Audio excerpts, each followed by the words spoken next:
really putting together a good drive.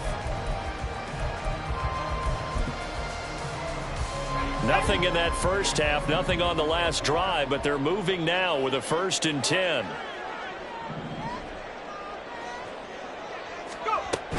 Now a man who's been busy this afternoon, it's Williams.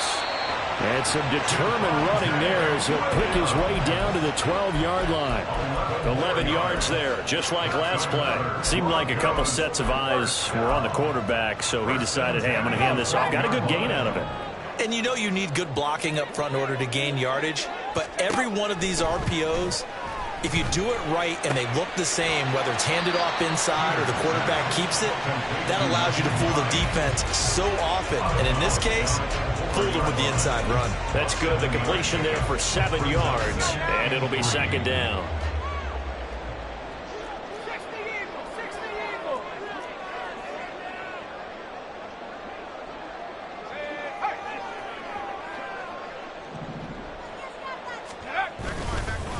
Now a give up the middle to Williams. And he will take it in for a Bronco touchdown. Javonte Williams with career touchdown number 91. He joins a group that includes Tony Dorsett and Isaac Bruce, among others. And the Broncos are able to get a score back in the final stages of this 3rd quarter. Brett Maher on for the extra point. And that'll make it 13-7. 1 quarter remains here as the regular season starts to wind down. We'll return with more after this. You're watching the NFL on EA Sports.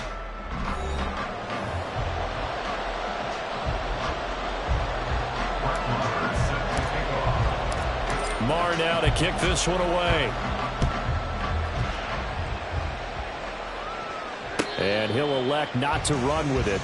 The fair catch will move this out to the 25-yard line.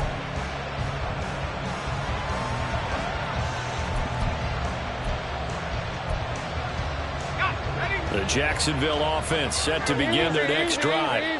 That last touchdown has made this really tight. They're clinging down to this slim lead. The second half, they only have a field goal. This offense needs to kick it into gear. And right now, I'm looking directly at the field general, at the quarterback. Because to me, he's got to take over right now.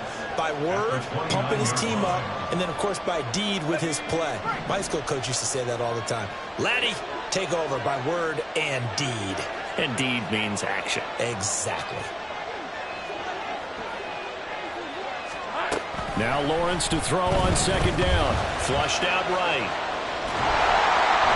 All in all, no gain on the play, and it'll bring up 3rd.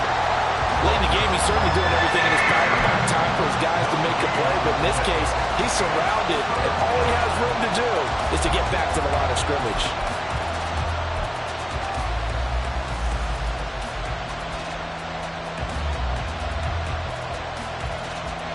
This offense so far on 3rd down, they've been good. 3 for 4 thus far. This will be 3rd and 6.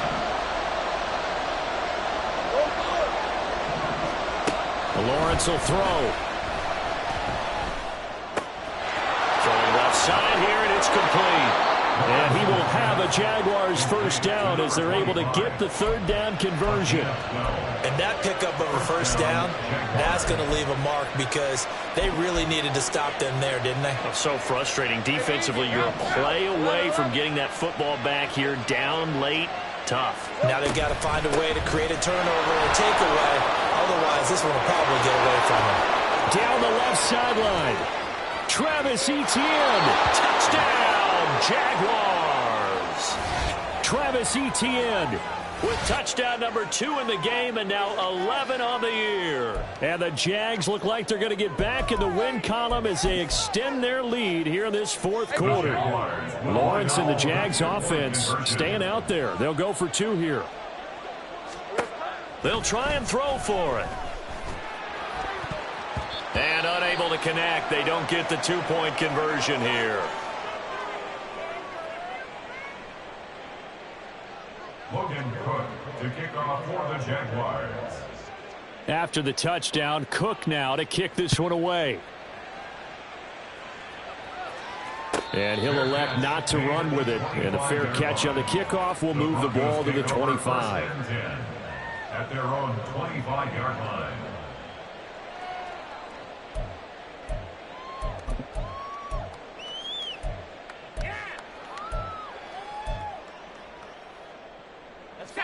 Denver offense at the line, ready to go.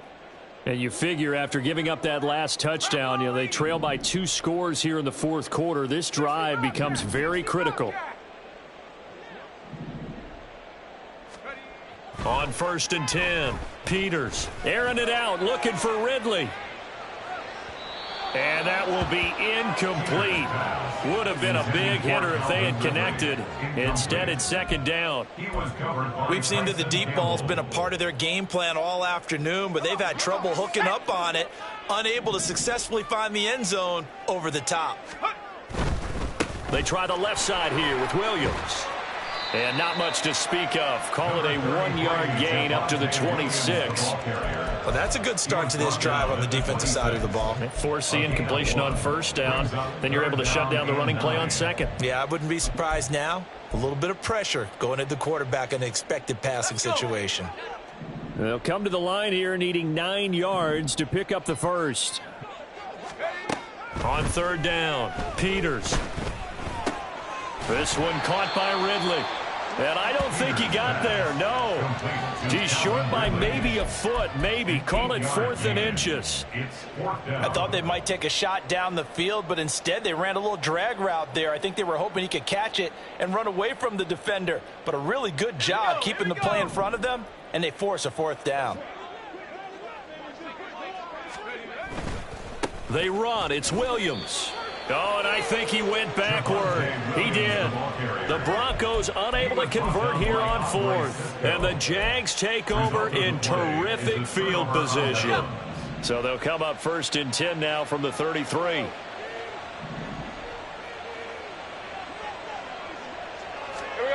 Now Lawrence. Flush to his right. And he will not throw it away. He goes out of bounds, well shy of the line of scrimmage, so that's a sack. That's going to wind up a loss of a full 3 yards on 1st down. Well, this is something I may never understand. I don't get why a quarterback under duress who has a chance to get rid of the ball and save the yardage keeps it and runs out of bounds. Instead of an incomplete pass and no loss of yardage, it's a 3-yard loss. Looking to throw, Lawrence. Firing quickly here, and that's complete. And that's good for a gain of 6. And 3rd and 8 now. Brandon, perfect defense in this situation would have meant that there was an incompletion. They would have picked it off. Okay, so they gave up the completion. But I really enjoyed watching how the defense stayed in sync, stayed in great communication. And as he dragged across each zone, you see him pointing, communicating. There he is, and they passed him off to each defender. Ended up making a nice play, even though it was complete. Dancing to his left. Nothing open downfield. He keeps it himself for 11 and a 1st down. Now that's a killer because you think you've got it absolutely covered, and then he hot-foots it out of there and picks up a 1st down. Drives you crazy as a defense. Looked like, you're exactly right. Looked like a for sure stop on 3rd, and then the tables turn. Gun. 11. Go, let's go. 13, Luke. And they'll throw on 1st down with Lawrence. Quick hitter here, it's complete. The result, only 4 yards there on the play. And it'll be 2nd down. Oh, it's time to give a little credit there to the defense. They played that very well because it was a drag route, and he ran it a little shallower than normal as he worked straight across the field. He was hoping he'd get lost behind the defensive line. But once he made the catch, nowhere to turn upfield and gain any yardage.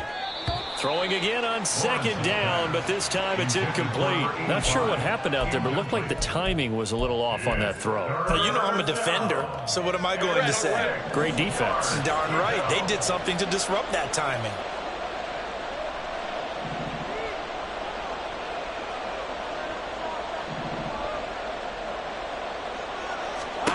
On 3rd down, Lawrence. And intercepted. Maybe the turning point they need. Picked off by the linebacker, C.J. Mosley. And the Broncos are going to have it here as they'll start at their own 24-yard line.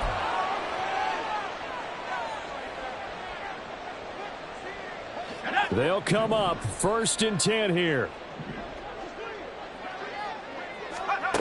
Back to throw. Peters.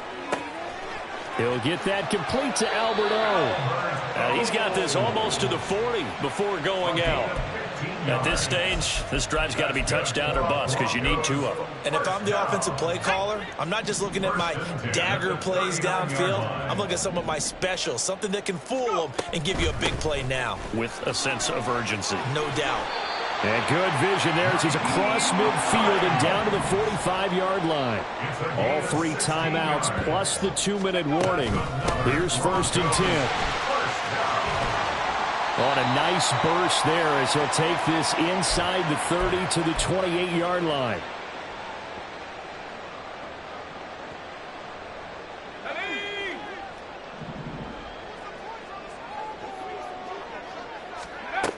Throwing on 1st down. Peters. And his throw is incomplete. Limited time left on the clock after that incompletion, so I think both sides are going to savor every second to prepare before the next snap. Because once the ball's in motion, it may be a nonstop push to finish this drive off. Everyone better be on the same page right now because I think they're going to try and get several plays off in quick succession if they can. They run with Hines. And he'll go down right on the edge of the red zone following a pickup of about 7 or 8. This drive is turning into an extended one, and the guy carrying the ball, he's becoming more like a body blows guy. Every carry is putting some damage on the defense. So after a while, I'm not too sure how many guys are going to want to run up and tackle him. Now carry number 20 of the game. Here's Williams. And he'll head out of bounds inside the 10. Mark him down at the 9.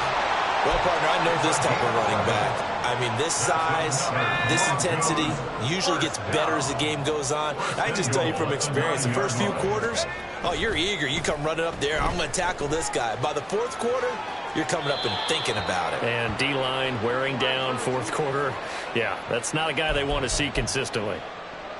Whew, that's certainly not the worst thing. It stops the clock and lets your offense catch its breath and lets us exhale a little bit.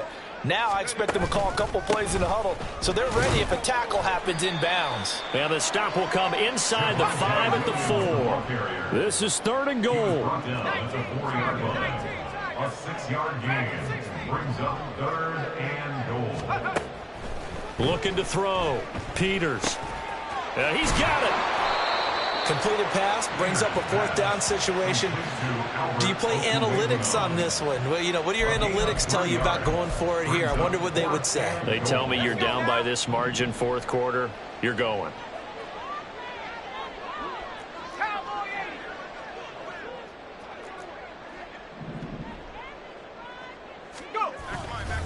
Here we go with Williams. And he takes this one into the end zone, and all of a sudden, here in the final minute, things get a little bit tighter. This defense held out as long as they could, but ultimately the running game wears them down from the 1-yard line.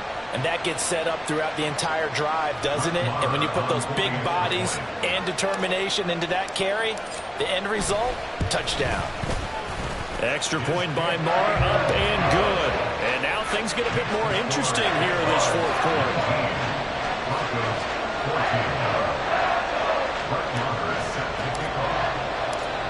Following the touchdown, here's Marr to kick it away.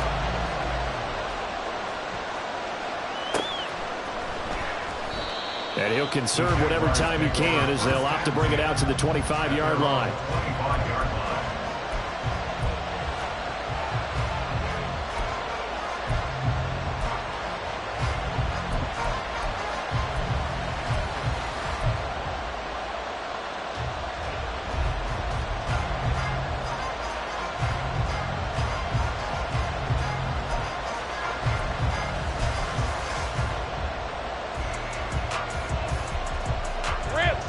Jaguars come to the line to start their next drive. And 3 timeouts remaining here defensively, but really not much reason to use them at this point as this one is all but over. If they use the timeouts here, it's strictly for show. We got a plane to catch. Looks like he's going to get a couple here on this first down carry, and that'll make it 2nd and 8. Now the defense going to use the first of their timeouts as they get it right at the 32nd mark of this fourth quarter.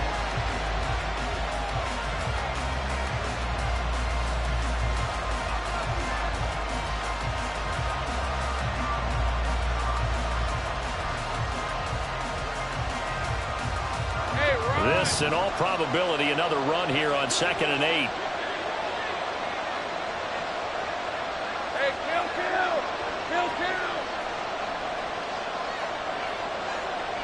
11. Go.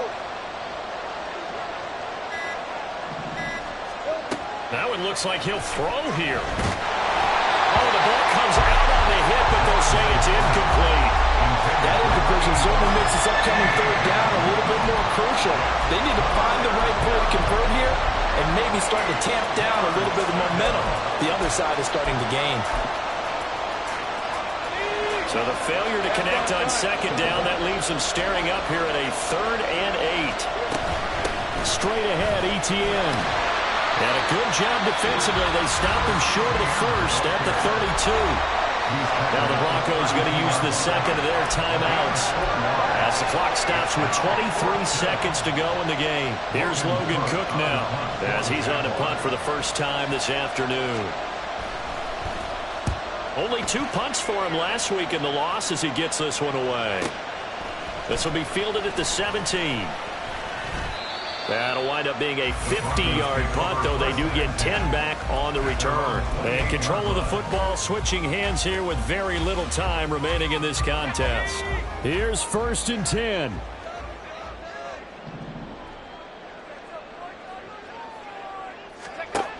They'll look to throw. Oh, and that's going to sabotage their comeback plans. It is intercepted. And the Jaguars have just about sewn up this football game. Boy, so another interception, CD, and it feels like he's starting to unravel a little bit. And as you would expect, still a work in progress here in his 2nd season. He has to start ironing out some of these mistakes, though, because now his head coach, his offensive coaches, they have to evaluate whether you keep playing him and let him work through it, or you start thinking about going to his backup. And he'll be taken down here, and that is how this one is going to come to an end. So this will be a win for Jacksonville. And you've got to say, CD, it was the defense who had a big part in the W. No, without question. When you force 4 turnovers, you get to enjoy the spoils of victory, don't you? It's rare that you force 4 turnovers and lose a ball game. That's almost unheard of. They carried this one home. You talk about celebrating with each other and being in a position where going forward, all you think about is, let's get 5 next time. They're going to be on the hunt. So for the Jaguars, they'll finish a game below 500 at 8-9 on the year. And by just about all accounts, not the type of year they were hoping to have. Meanwhile, for Denver, they finish up the regular season with a mark of 12-5.